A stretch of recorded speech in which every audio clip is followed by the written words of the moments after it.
Bonjour à tous. Je vais être amené en quelques minutes à vous présenter un sujet qui, à première vue, n'était pas évident à traiter, à savoir dignité et droit.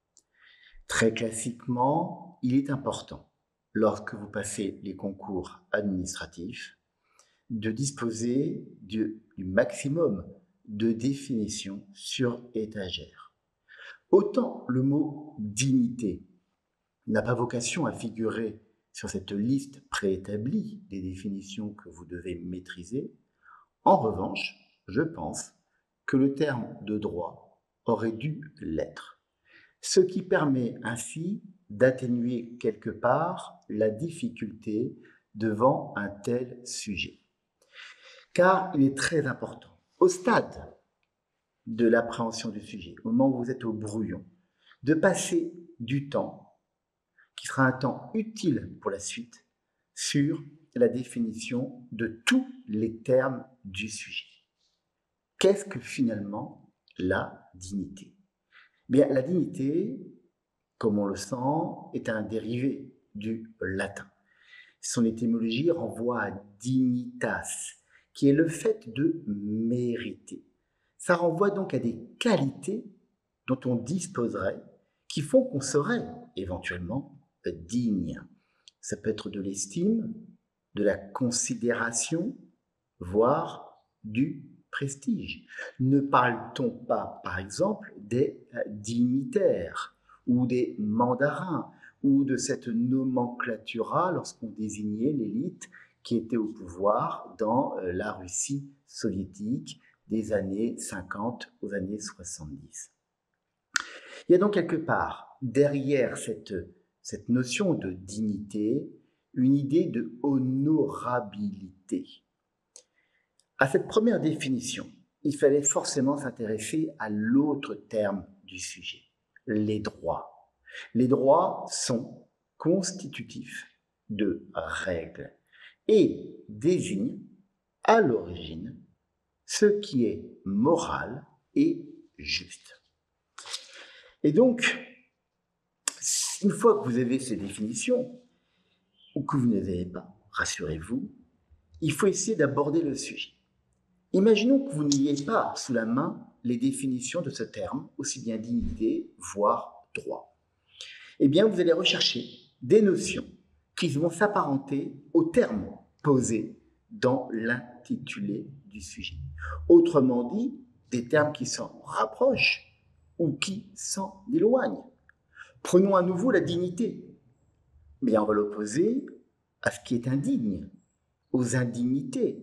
Vous voyez notamment au moment de l'épuration en 1944 et 1945, dans la France sortant de l'occupation, les mesures prises, les procès plus ou moins réguliers sur ceux qui finalement méritaient l'indignité nationale, car ils avaient pactisé avec l'occupant.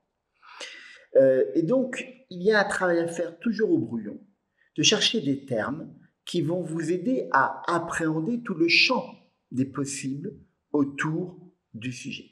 Mais il faut également lire attentivement cet intitulé. Vous noterez que dignité est au singulier, alors que droit est au pluriel.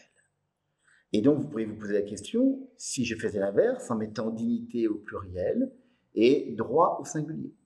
Ou même en jouant sur des minuscules et des majuscules.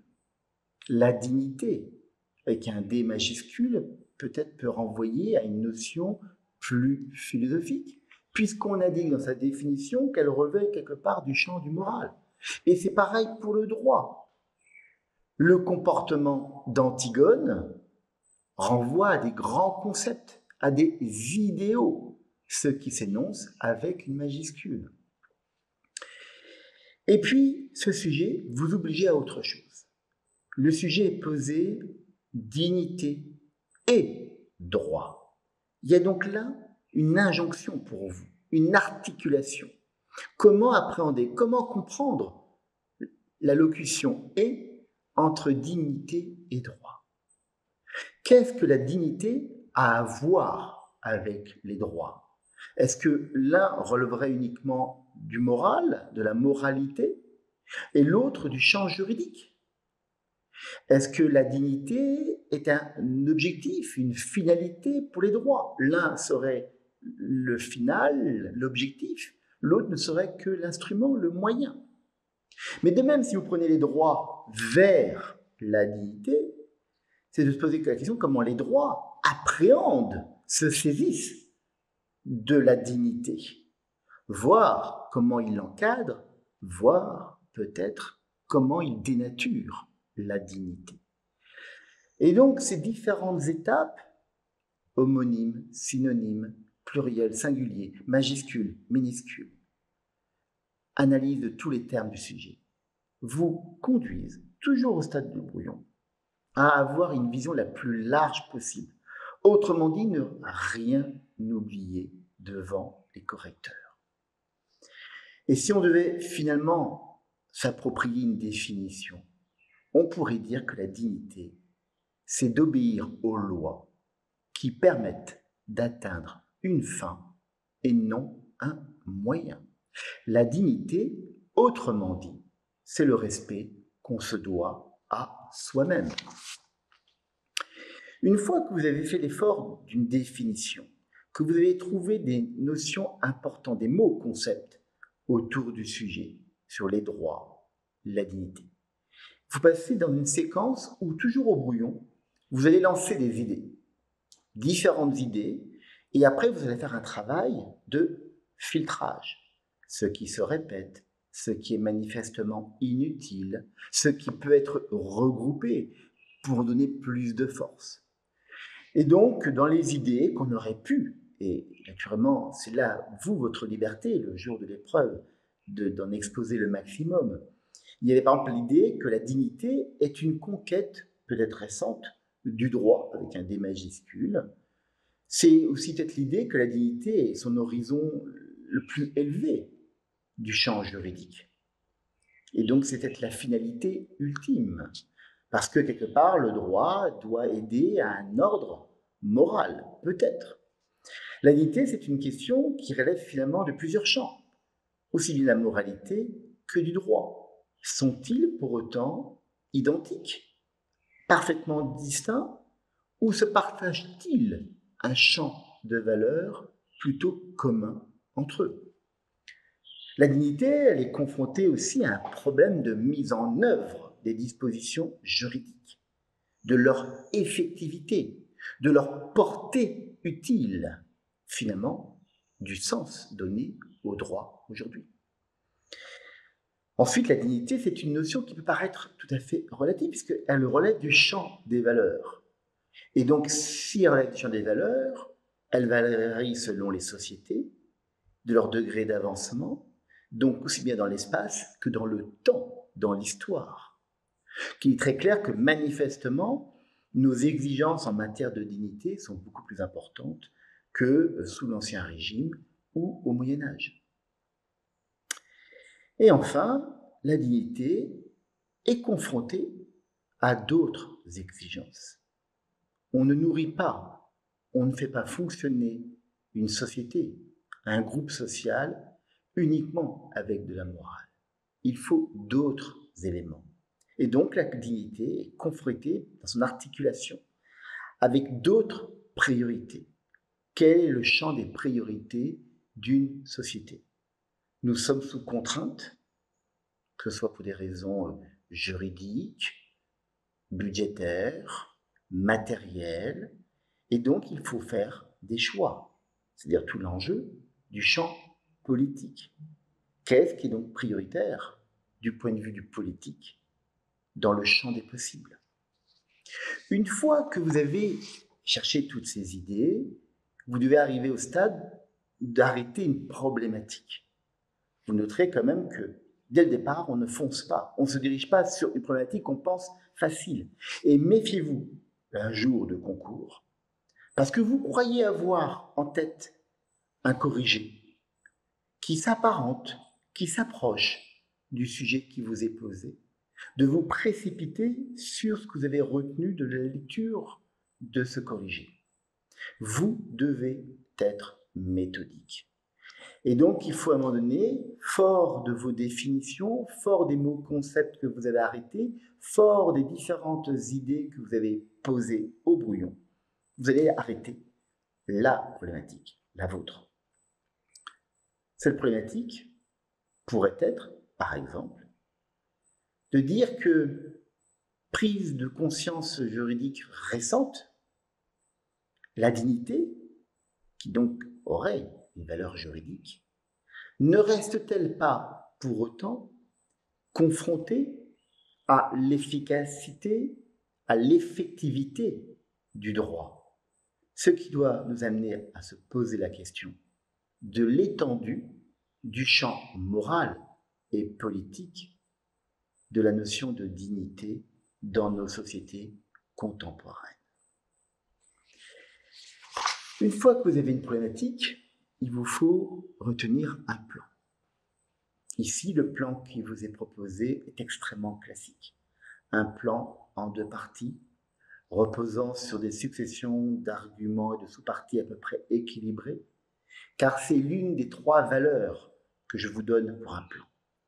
La première valeur, c'est que votre plan doit être équilibré effectivement. Sinon, le correcteur va s'interroger. Est-ce que le candidat a été confronté à un problème de gestion du temps? Ensuite, il faut que le plan ait une dynamique qui ne donne pas le sentiment quelque part de tourner en rond. On avance. Autrement dit, votre plan est porteur d'une démonstration. Et enfin, votre plan doit s'organiser autour d'arguments qui, dans leur choix de succession au sein des différentes sous-parties, va donner une garantie certaine de fluidité du plan et donc convaincre davantage le correcteur. Car je dois vous rappeler que dans un monde idéal, les correcteurs d'une copie doivent lire celle-ci quelque part dans un seul souffle et ne pas s'arrêter, ne pas être perturbé, ne pas comprendre pour des raisons de forme, de lisibilité, de propreté, mais également, surtout, de rigueur, d'enchaînement logique. Donc, un correcteur doit pouvoir lire quelque part votre copie d'un seul souffle.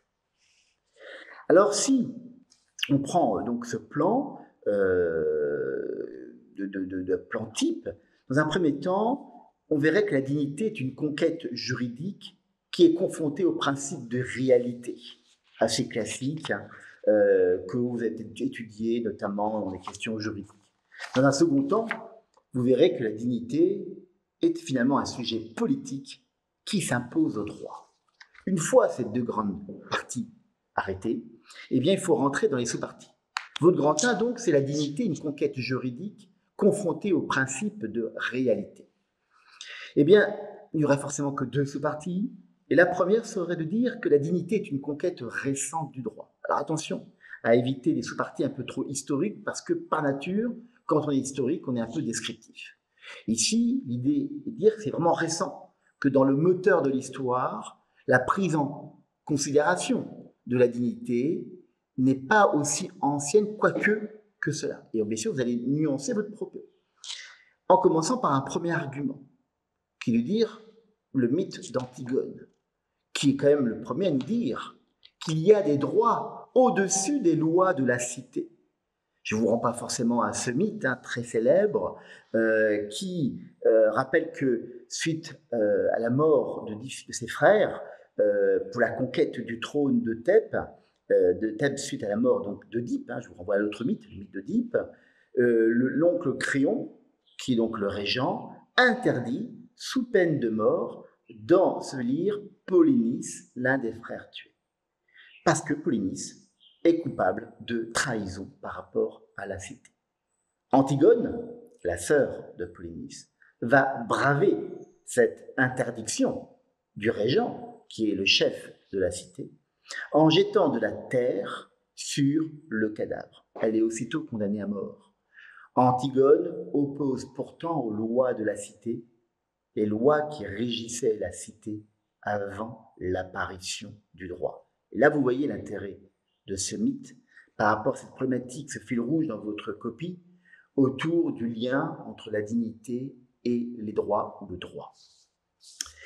Et cette idée d'antériorité repose sur des lois non écrites qui seraient quelque part inébranlables, qui résisteraient au temps, à la force sociale.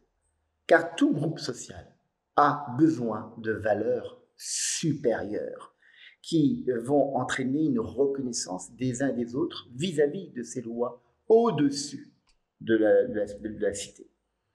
Et donc, Antigone, comme mythe, renvoie à ce qui est honorable. Et là, on touche au terme de dignité, d'une beauté qui serait quelque part majestueuse, bien au-dessus des termes de la vie de la cité. Et donc, quelque part, on verrait par ce mythe que la dignité a un ancrage très fort dans le temps. À ce premier argument, on pourrait en ajouter un second, de dire que les temps modernes, qui, comme vous le savez, ont beaucoup réfléchi, à partir du siècle des Lumières, à tout l'héritage de l'Antiquité.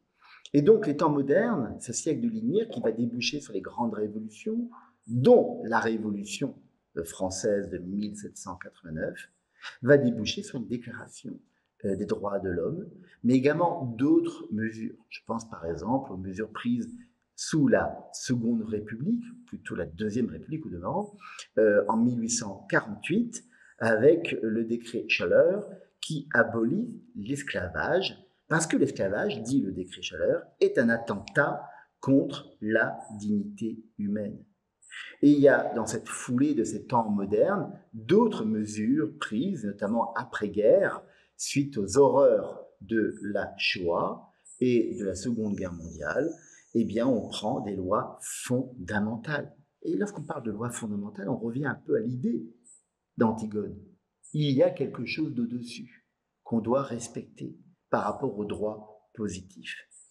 Donc, on a bien un champ qui est certes un peu ancien, mais qui va prendre une force nouvelle au fur et à mesure où on reconnaît l'autonomie du sujet et les droits de l'individu moderne dans notre société. Mais pourtant, cette même dignité, et c'est votre grand B du grand 1, est confrontée au principe implacable de la réalité. D'abord, la dignité, c'est une norme juridique. Et pour ça, dès lors que vous l'affirmez ainsi, vous allez vous poser des questions. C'est une norme juridique, mais qu'est-ce qui fait qu'une norme juridique est utile, a une portée efficace? Eh bien, on pourrait résumer, et ça peut être contesté, mais 3 critères. Est-ce qu'elle est légale? Est-ce qu'elle est légitime? Et est-ce qu'elle est effective? Et une fois que vous avez posé ce principe au début de votre raisonnement, vous allez prendre des illustrations pour montrer différents exemples juridiques où, finalement, il est difficile, en réalité, de faire respecter des droits à une forme de dignité. Et donc, vous arrivez ainsi à une transition qui s'interroge sur la portée du droit, quelle effectivité, quelle efficacité. Ce qui vous amène donc à relancer par cette transition le second temps de votre réflexion, votre grand 2, dont on a dit qu'il s'agissait de la dignité, un sujet politique qui s'impose au droit. Alors, d'abord, la dignité serait peut-être un objet difficile à circonscrire juridiquement, qui peut être contesté. Vous voyez tout ce qu'il y a eu comme débat autour de l'affaire du lancer de nain et de l'arrêt du Conseil d'État de 1995, commune de Morsan-sur-Orge. Mais d'autres, à l'opposé, dans cette même partie, diraient que qu'importe cette fragilité ou cette contestation liée au droit positif, liée peut-être à un droit subjectif. Ce qui compte, en réalité, c'est qu'à un moment donné, une dignité ne se conteste pas. Elle ne se démontre pas. C'est une croyance fondatrice qui forge un corps social. Et ça, on retrouve là, quelque part, l'un des impératifs de Kant, le philosophe, où il disait « Dans le règne des fins, tout a un prix ou une dignité ». Une fois que vous avez dit ça, en expliquant que finalement la dignité va s'imposer comme une finalité tout à fait admissible, qu'on ne peut pas contester, c'est d'admettre quand même que c'est une notion qui reste au carrefour de la politique et du droit. Pourquoi au carrefour? Parce que ça dépend de la vision de votre société. Et vous voyez bien aujourd'hui que dans des domaines de droits supposés fondamentaux, de certaines formes de génération, on a la crainte de certains auteurs de dire mais là on sent peut-être un revirement, comme si on revenait en arrière. Et donc la question pourrait se poser pour ce qui relève de la dignité. Donc tout dépend du champ politique. Et dans ce grand B, de ce grand 2, dans un premier argument, j'expliquerai comment la dignité prend sa place dans notre société. Elle prend sa place en fonction des échos qu'elle donne à sa perception de la dignité. Ça peut être le poids des intellectuels, d'une société civile, des médias, avec l'idée d'une besoin de reconnaissance sur ce que c'est que la dignité. Et notre société aujourd'hui, fragile, avec l'importance de l'individu, mais aussi toutes ses limites, de l'individu un peu roi, qui en oublie aussi les valeurs collectives, les valeurs de l'altérité des autres, eh bien, il y a tout un enjeu de reconnaissance qui va se dessiner. Donc, la dignité a sa place dans une société donnée en fonction de l'implication des acteurs majeurs de cette société. Qu'est-ce qu'on entend par dignité et quel combat veut-on mener pour la dignité? Dans un second temps, donc un deuxième argument, j'expliquerai que cette dignité, en réalité, va se retrouver entre deux éthiques, saluées par Max Weber. L'éthique de conviction, l'éthique de responsabilité. La dignité va donc amener à savoir discerner ce qui est prioritaire, ce qui ne peut pas être dérogé au nom d'un quelconque principe de réalité, d'arrangement avec le monde politique ou avec des faits réels. Donc, d'un socle incontournable, non négociable. Et ça amène ainsi, dans une conclusion, après un résumé, à une ouverture sur finalement la régulation de la société par ce qu'on appelle l'éthique aujourd'hui. Je vous remercie.